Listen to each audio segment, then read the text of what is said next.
Hi, everybody. Welcome to this week's edition of the Bison Video Blog. We're back after Thanksgiving along with Jeff Kolpack. I'm Dom Izzo. North Dakota State ready for a second-round matchup with the Illinois State Redbirds. Here we go again with another Valley team in the second round of the FCS Playoffs. It has been a busy week of things happening off the field. Obviously, the big story that happened late on Tuesday was Tim Polasek's extension to stay through the 2033 season. Whether that happens is a whole other kettle of fish, but clearly a advancement by the school, a commitment to the school for a long-term deal with more money. We don't know the exact price on that. We're going to get that hopefully in the near future. But let's just start with that, of your thoughts on the deal. Well, I think it's another indication that this program is more FBS every day than we ever thought even 5-10 years ago.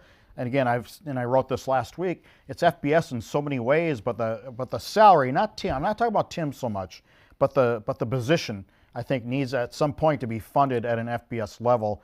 And I think this is a pretty good step, or a couple steps toward that. I don't know the involvement of how much externally funded it'll be. I know there were some indications that some people were willing to step up to that.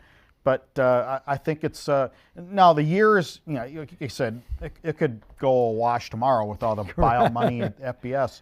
But I think it's also an indication that the NDSU job, is it so much not as good as Oregon State, or in some cases better than Oregon State or Colorado State? Yeah, the money is more. We get that. The money is more at those levels. But Oregon State's budget is going this way. Correct. And here's the thing, Matt Entz told me and Mike McFeely this: the access to winning is great here. Is it there at Oregon State? Is it there at Colorado State? I don't know. On the outside, it certainly doesn't appear so, where you look, Missouri State won 7 games in Conference USA. Mo State was a team that was the bottom of the Missouri Valley forever. They won 8, I know, a year ago. If the Bison were to transfer up, and I'm not saying they're going to win 12 in the Mountain West next season or 2 years from now, but certainly they'd have a chance to be a really good FBS team whenever it comes. Hey, look, every head coach at, say, the FCS level, or every successful head coach, I think is confident enough to think they could do a good job anywhere. Correct. That they can take their philosophies and their program and all they do, and probably some of the assistants with them, and they believe they could be successful anywhere because that's the way they're wired. But the reality is you can't. Yeah. And so it takes, I think, a level-headed coach and human being to go, yes, I think I'm really good at what I do, but I don't know if everything else in this place is lined up to do that. And have they won consistently, and where are they at right now, and all those things.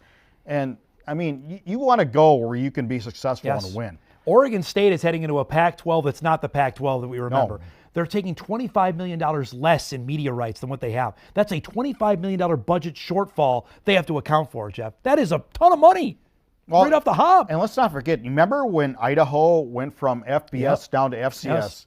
And everybody thought they would just go down to the Big Sky Conference and just dominate. Well, you know what? It hasn't happened because Idaho just didn't have the resources to really make it work at FBS.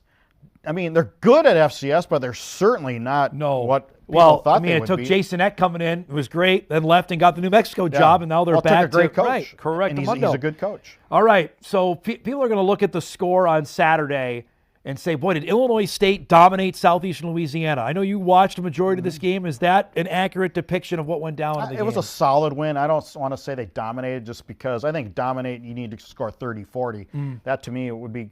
But they were solid. They were really good defensively. Southeastern, I just don't know. Well, you said they didn't practice offense. Is that what you said earlier today? Yeah, offense was a little foreign concept to them.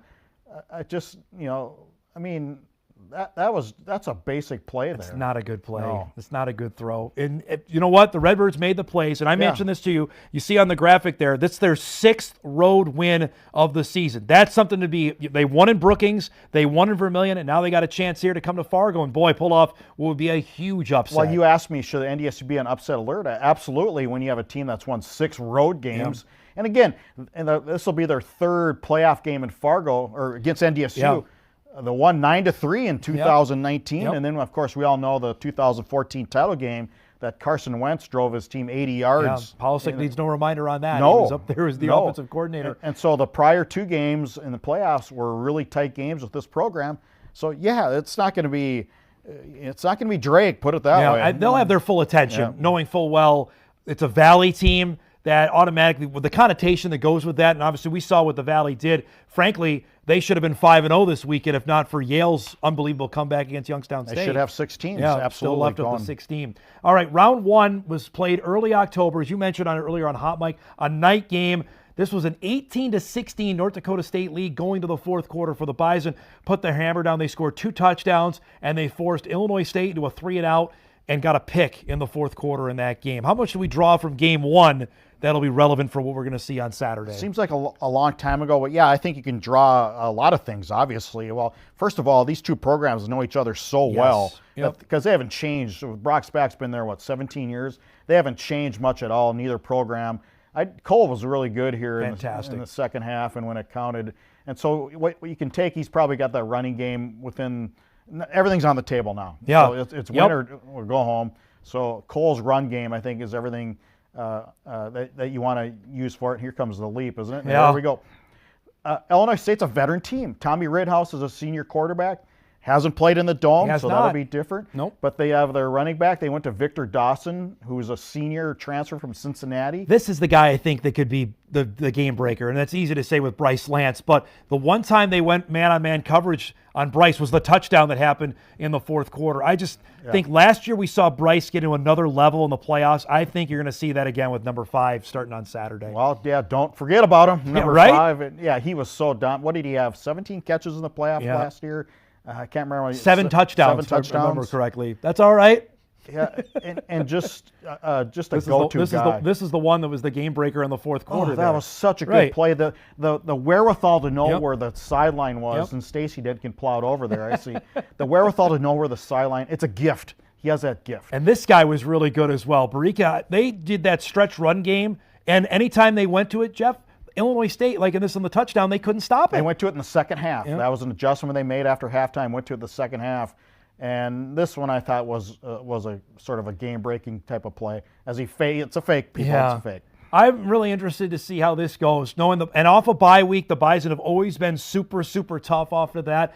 Frankly, and Politics already been out asking for people to come to the game. That could be a factor. With Rittenhouse has played, they played Oklahoma to start the year.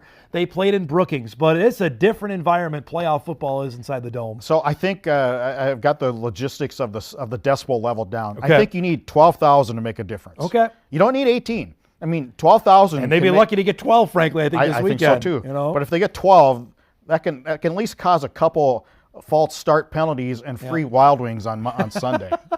Which everybody apparently is pining for. All right, here on Monday, we have 16 teams left. We'll be down to 8 on Saturday. How many Valley teams are going to be left in the final 8 out of the 5 that are still playing? Tell you what, I really like. We already know we're going to lose 1 because they're playing head-to-head. I need to know if Jerry Kaminsky's playing at UND because he got concussed, so I don't know about that. If he plays and is healthy, I think they have a very good shot at Tarleton. Wow, okay. I think South Dakota is... good shot against Mercer? Absolutely.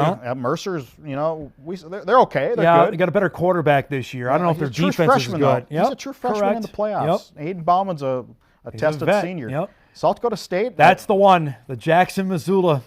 Well, so Montana's good offensively. Can they stop South Dakota State? I guess that's what it comes down to. We have seen, obviously, the Bison lost their Missoula, Washington Grizz. We talk about tough places to play.